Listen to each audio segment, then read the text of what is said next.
Hello everyone, कैसे हैं आप। आज की शुरुआत एक नई पोइम के साथ। और आज की जो अपनी पोइम है वो है एनिमल्स। क्या नाम है पोइम का? Animals.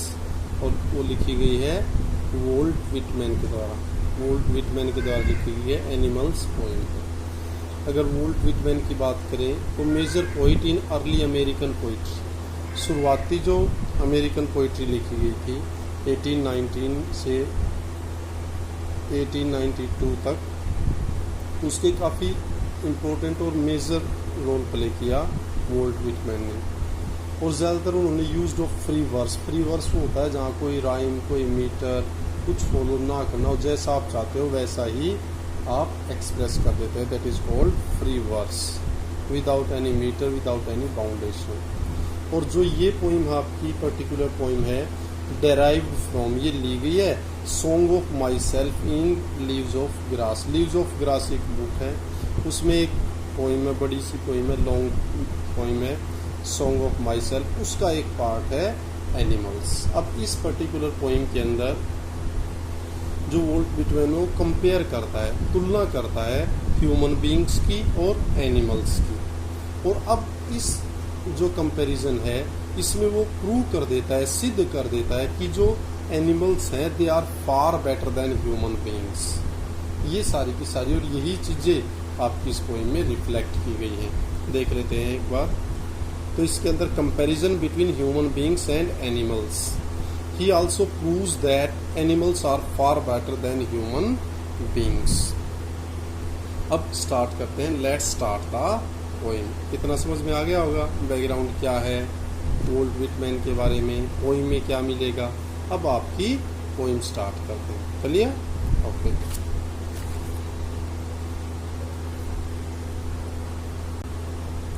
Let's start the poem. Start करते हैं। अपनी बुक निकाल लें, रफ कॉपी पेन अपने साथ रख लें। I think I could turn and live with animals, they are so placid and self-contained. I stand and look at them long and long. अब ये फर्स्ट स्टैंजा, इसमें क्या कहता है poet? I think I could turn, मैं सोचता हूँ I could turn कि मैं मुड़ जाऊँ, चला जाऊँ, and live with animals, और किसके साथ रहना शुरू कर दूँ? एनिमल्स के साथ, जानवरों के साथ। क्यों रहना शुरू कर दूँ? अब इसका मतलब क्या है? वोल्ट विटमैन तंग आ गया अपने इस इंसानों के परिवेश से, सोसाइटी से, और अब वो चाहता है कि मैं अपना मुंह मोड़ के जानवरों की तरफ चला जाऊं और उनके साथ रहना शुरू कर दूं। क्यों शुरू कर दूं? दे आर सो प्लेसिड, क्योंकि वो अत्यधिक विनम्र हैं, शांत हैं, एंड सेल्फ कंटेन्ड, और आत्म केंद्रित है, अर्थात आत्म संतुष्ट है, अर्थात उन्हें किसी और चीज़ से कोई मतलब नहीं है। They are satisfied by their own, वो खुद से ही पूर्ण रूप से संतुष्ट है। तो एक ये रीजन हो गया जानवरों की तरफ जाने का, उनके साथ रहने का। दूसरा, I stand and look at them long and long, कि मैं तो खड़ा हो जाता हूँ उनकी ओर, लंबे टाइम तक देखता रहता हूँ, क्योंकि उनके अंदर इतनी क्वालिटीज़ हैं और वो सोच रहा है कि इतने सेल्फ कंटेन्ड हैं, आत्म संतुष्ट हैं, इतने कूल, काम, कंपोज्ड हैं। तो वो देखता है कि भगवान ने इनको कितनी अच्छी क्वालिटीज़ दी हैं कि इनके अंदर ये इस तरह के गुण हैं और ये इंसान में नहीं पाए जाते। नेक्स्ट, अब इसमें प्लेसिड आया। प्लेसिड का मतलब काम, पीसफुल, शांति प्रिय, विनम्र, शांत, ये सारे जो वर्ड हैं। सेल्फ कंटेन्ड, आत्म संतुष्ट आप कह सकते हो, सेल्फ कंट्रोल्ड कह सकते हो, सेल्फ सेंटर्ड कह सकते हो, अपने आप से आत्म नहीं। क्लियर है बच्चों? आगे बढ़ते हैं। Next stanza. They do not sweat and whine about their condition. They do not lie awake in the dark and weep for their sins. They don't make me sick discussing their duty to God. Not one is dissatisfied. Not one is demented with the many of owing things. अब इस paragraph में देखें क्या क्या कहा गया है। दे do not sweat, sweat वैसे पसीना होता है, और यहाँ कहने का मतलब and wine about their condition, वो जो उनकी जो भी स्थिति है, जैसे भी हालात में वो रहते हैं, उसके बारे में ना तो ज़्यादा पसीना बहाते हैं। पसीना बहाने का यहाँ मतलब है कि ज़्यादा कंप्लेन नहीं करते, शिकायत नहीं करते। ना कह रहा है वेन अबाउट भी उसके बारे में रोते हैं, चिल्लाते हैं, ऐसे कुछ नहीं, अर्थात किसी को कोसते हैं, ऐसा कुछ नहीं करते हैं। They do not lie awake, और अब इंसान की क्या स्थिति होती है कि वो अपनी स्थिति के ऊपर कंप्लेन करेगा, उस पर रोएगा, चिल्लाएगा, कोसेगा किसी को, और फिर क्या होगा इंसान। दे do not lie awake in the dark, अब इंसानों की क्या स्थिति है, वो तो क्या है, अंधेरे में है, जागते पड़े रहेंगे, सोएंगे नहीं। लेकिन जो इंसान ऐसा नहीं करते, जानवर ऐसा नहीं करते। वो क्या कह रहा है, दे डू नॉट लाई, अब जो जानवर है वो दे डू नॉट लाई, वो नहीं पड़े रहते अवेक, जागते हुए, इन द डार्क, अर्थात जब अंधेरा हो गया है, रात हो गया है, तो इंसानों की तरह जागते हुए नहीं पड़े रहते। And we for their sins, ना वो अपने पापों के लिए रोते हैं। अब इंसान तो क्या है, कई बार तो कह दे सो गया, लेकिन सो नहीं रहा होता है, जाग रहा होता है, फिर अपने पाप, अपने जो कर्म किए हैं उनके ऊपर सोचता रहता है, रोता रहता है, पश्चाताप, इस तरह ऐसा जानवरों के अंदर नहीं है। अर्थात वो अगर नींद आई है तो आराम से सो जाते हैं। They do not make me sick discussing their duty to God, और वो मेरे को बीमार, उदास या पीड़ित नहीं बनाते हैं डिस्कस करके अपनी भगवान के प्रति ड्यूटी की। अब इंसान तो क्या है, कर्म करेगा नहीं, कहता रहता है मेरी भगवान के प्रति ड्यूटीज़ हैं, मेरे को ये करना, वो करना, अरे करना तो करो, why you make me disturb. तो जानवरों के ऐसा अंदर ऐसा नहीं है, वो बिल्कुल कूल कंपोज्ड रहते हैं, और ना वो इस चीज़ को डिस्कस करते हैं कि हमारी भगवान के प्रति क्या ड्यूटीज़ हैं, अर्थात वो उसको भी डिस्कस नहीं करते हैं।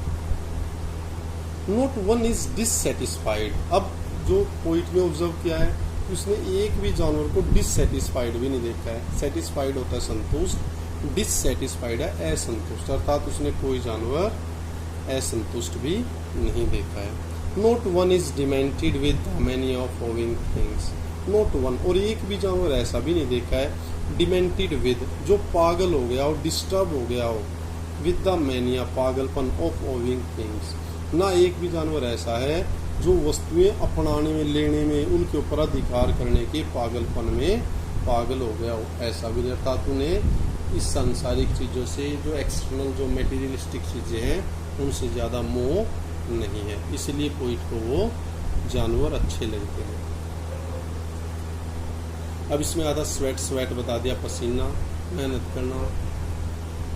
वाइन होता है क्राई, रोना या फिर कंप्लेन करना, शिकायत करना, कोसना, उसको कहते हैं वाइन अबाउट। कंडीशन, स्थिति, दशा, हालत। अवेक, जागना, जागते रहना। मैनिया, पागलपन जिसको आप कहते हो। सिन, पाप। डिससेटिस्फाइड, सेटिस्फाइड होता है संतुष्ट, और डिस अगर उसके आगे लगाते हो डिससेटिस्फाइड, असंतुष्ट।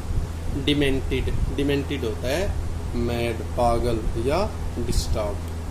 क्लियर, समझ में आ रहा होगा? Any problem? आगे बढ़ते हैं। Next, no one kneels to another, no to his kind that lived thousand of years ago, not one is respectable or unhappy over the whole earth, so they show their relations to me and I accept them.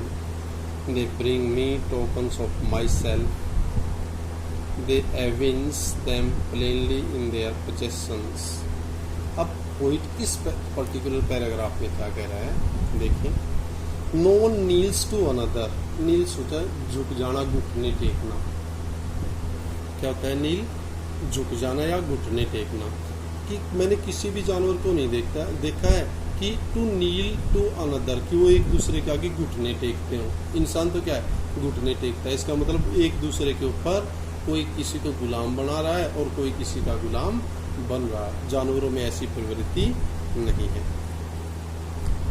No to his kind that lived thousand of years ago, और ना मैंने इस प्रकार के कोई जानवर देखा है हजारों सालों से, कह रहा है हजारों सालों पहले ये रह रहे हैं, ऐसा मैंने कभी कोई जानवर नहीं देखा है। नोट वन इज़ रिस्पेक्टेबल, यहाँ जिसे जैसे इंसान के अंदर कहते हैं ये रिस्पेक्टेबल है, ये रिस्पेक्टेबल नहीं है, ये अनटचेबल है, ऐसा कुछ नहीं है, सब बराबर है, ऑल आर इक्वल। तो अब ये कह रहा है वॉल्ट विटमैन कि जानवर के अंदर कोई भी ना तो रिस्पेक्टेबल है, सम्माननीय है, और अनहैप्पी, ना कोई दुखी रहता है। इसका मतलब सब एक जैसे खुश और सम्मान बराबर के रहते हैं। और द होल अर्थ, सारी की सारी पृथ्वी के ऊपर कहीं किसी भी कंट्री में चले जाओ, सभी जानवर एक जैसा मिलेंगे, ना कोई सम्मानजनक है, ना कोई दुखी है, इस तरह। So they show their relations to me, और क्या वही जो संबंध है वही वैसे ही वो मेरे प्रति भी शो करते हैं, और मेरे को भी ऐसा लगता है भाई ये सेम रहते हैं, ना किसी की चापलूसी करते हैं, ना किसी को ओवरकम करते हैं, इस तरह। एंड आई एक्सेप्ट दैम, और जब वो ऐसा मेरे साथ बिहेव करते हैं तो मैं इस चीज़ को एक्सेप्ट भी करता हूँ। एक्सेप्ट होता है स्वीकार करना। आगे देखिए, they bring me tokens of my self, वो मेरे को खुद के जो चिन्ह हैं वो ला के देते, अर्थात खुद के बारे में भी वही आभास कराते हैं कि मैं क्या हो गया हूँ और ये कितने बेटर हैं मेरे से। They evince them plainly in their possessions, और जो उनका अधिकार है, जो संबंध है, उसमें वो कह रहा है बिल्कुल साधारण रूप से प्लेनली उन चीज़ों को शो करते हैं, दिखाते हैं, अर्थात जो चीज़ें रियल है वो उसी को एविंस करते हैं, उसी को शो करते हैं, उसी को दर्शाते हैं, दिखाते हैं, अर्थात उनके अंदर कोई शो ऑफ नहीं है। अब इसके अंदर जो मीनिंग है, नील होता है झुकना, नील डाउन, घुटनों के बल, घुटने टेकना, घुटनों के बल बैठना, 1000 हजार, होल होता है सारा का सारा संपूर्ण, एविंस टू शो और रिवील, कोई चीज़ दर्शाना, दिखाना या बताना, उसको कहते हैं एविंस। पोजेशन, किसी चीज़ को अपने अधिकार में लेना, that is called possession. Token होता है चिन्ह, साइन, उसको बोलते हैं टोकन। चलिए आगे बढ़ते हैं। Next paragraph, I wonder where they get those tokens, did I pass that way huge times ago and negligently drop them। अब ये क्या है, I wonder, मेरे को हैरानी होती है, मैं सोचता हूँ, मैं हैरान हो जाता हूँ। where they get those token, अर्थात जो रिलेशंस के, जो रियलिटी है, वो सारे के सारे चिन्ह, वो एक सिंबल, वो कहाँ से लेके आए, अर्थात भगवान ने उनको कहाँ से वो चीज़ उनको प्रदान की, और वो कहाँ से इसको लेके आए जो इंसान प्राप्त नहीं कर सका, अर्थात वो रियलिटी, वो वास्तविकता जो इंसान के अंदर नहीं है वो उनके पास है, वो उसको कहाँ से लेके आए। Did I pass that way huge times ago, और अब कोई अपने आप से क्वेश्चन कर रहा है, क्या मेरे को कहे लंबे ह्यूज टाइम्स अगो, काफ़ी लंबे टाइम पहले इस रास्ते से गुजर जाना चाहिए था, अर्थात ये चीज़ें पहले मेरे को आभास रियलाइज कर लेनी चाहिए। Did I pass that way huge times ago and negligently drop them, और क्या है अब मैं उस रास्ते से लंबे टाइम पहले गुजर भी चुका था, और मैंने क्या है केयरलेस तरीके से उनको ड्रॉप कर दिया था, तो उन लोगों को छोड़ दिया था, उनकी ओर ध्यान नहीं दिया था, और अब रियलाइज हुआ कि they are real, we are fake. चलिए, ये पॉइंट थी आपकी एनिमल्स वॉल्ट विटमैन के द्वारा लिखी गई। अच्छी पोइम है, शिक्षाप्रद भी है, और it gives us a fine lesson. आसान भी लगी होगी, आशा करता हूँ आप इसको ध्यान से पढ़ेंगे, समझेंगे। कोई प्रॉब्लम, कोई डिफ़िकल्टी है तो नीचे कमेंट बॉक्स में डाल दें। इसके अंदर जो वर्ड मीनिंग थे, वंडर हैरानी होना, आश्चर्य होना, नेग्लिजेंट नकारना कोई चीज़, नेग्लिजेंटली केयरलेसली लापरवाही से, तो ये आपकी पॉइंट थी। Keep on enjoying, keep on learning, stay at home. Thank you, thanks a lot.